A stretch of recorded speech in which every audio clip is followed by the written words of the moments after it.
দেশে একের পর এক জিনা হচ্ছে, দিন দিন জিনার সংখ্যা বেড়ে যাচ্ছে।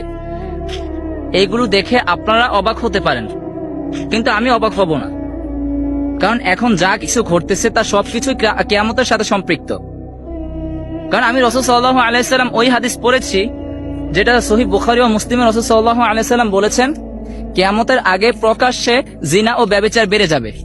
অন্য এক হাদিসে রাসূল সাল্লাল্লাহু আলাইহি সাল্লাম বলতেছেন, কিয়ামতের আগে প্রকাশ্যে জিনা ও ব্যভিচার বাড়বে, মানুষ তা করবে, কিন্তু কেউ তাদের থামাবে না। তাহলে এখন আপনি বলুন যে আমরা অবাক হব কেন?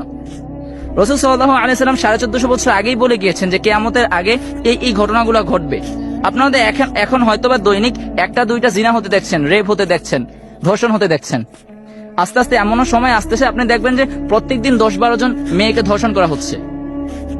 এই সবকিছু কিয়ামতের সাথে সম্পৃক্ত।